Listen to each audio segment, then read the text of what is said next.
What's going on? Shane Serrano here, coming to you from Radio Boardshop in Aspen, Colorado. And in this video, I'm going to be talking about the 2021 Burton 3D Double Dog.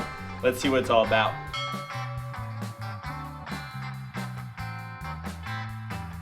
So here we have one of three of Burton's late release 3D boards, and this is the 3D Double Dog. And I believe the inspiration of the name comes from a forum board called the Double Dog, but this is a totally newly designed 3D base, new shape, new style. This is something we will also see in the family tree line for next year. And although it is a limited run of the boards for right now, we will see this in the fall of next season, so more people will have the availability to get it. When I rode this board, I found it to be my favorite of the three Burton 3D bases that are coming out. This board really powers through that chunky stuff, especially the tracked powder. It just plows it out of the way with that 3D nose. And I wasn't even thinking about it. I was going full speed through it and just feeling super stable. This is one of the most stable boards I've ridden, especially in that chunky stuff. And it's one of the reasons I liked it the most out of these three new boards Burton is coming out with this month. The first thing that you should notice on this board is the 3D base. And you're gonna get it in the nose of the board, which kind of V's out the 3D. You can really see that in the top sheet where the 3D is applied to the board. You're also gonna get 3D base on the tail of this board. Right on the tail, it kind of dips in a little bit, kind of giving you that backseat floater pow to push the snow out of the way and give you a more fun ride.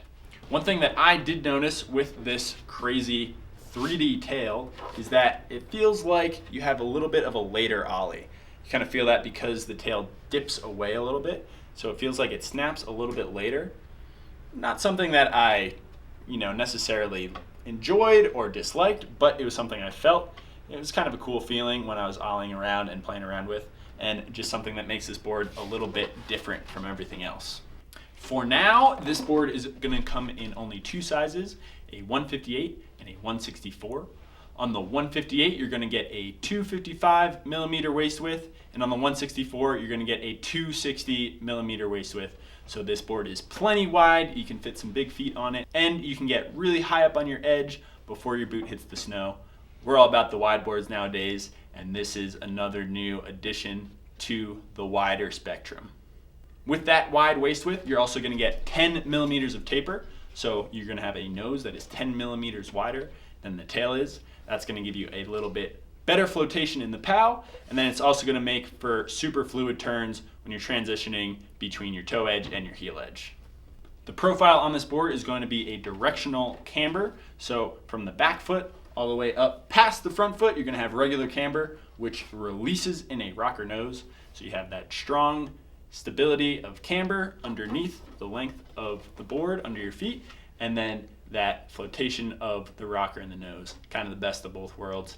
That's my favorite shape, and it made this board super fun. You're going to have a directional flex on this board, so a slightly stiffer tail, which gives you that snap and power, and then a slightly softer nose, which gives you that mobility.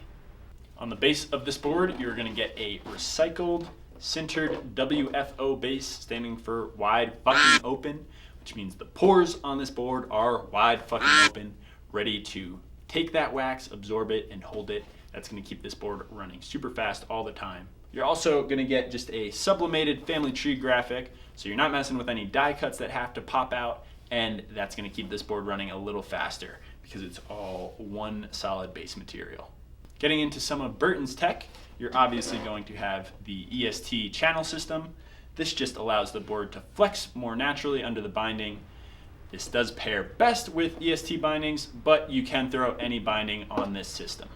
You're also going to have pro tips on this board, so a slightly thinner profile on the tips, which adds for less swing weight, so this board can be spun around a little bit easier and just reduces the weight of the board altogether.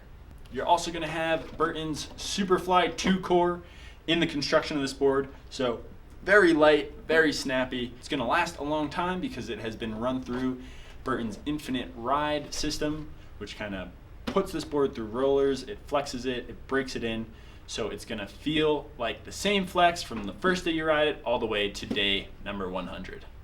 Also in the construction of this board, you're gonna have 45-degree carbon highlights. So stringers that run like that, which kind of directs energy right away to the edge when you're transferring edges. And then that also is gonna stiffen up the board torsionally just a little bit. It's one thing that Burton does in most of their high-end boards, and it just gives the board more performance and more power. And there you have it. That is the 2021 3D Double Dog from Burton, a late release for this year, which is gonna be limited in the amount of boards that are out there. But if you don't get one this year, you can get one in the fall when it will be in the main family tree production line and have more availability. But anyways, thanks for watching this video with me. If you're not already subscribed, go ahead and do that. I'm gonna be throwing out a bunch more reviews like this on some more limited boards that are coming out later this month, as well as super fun days we have here in Aspen, in the powder, and in the park, and splitboarding as well, so you're not gonna wanna miss that. Thanks for watching, and we'll see you in the next one. Peace.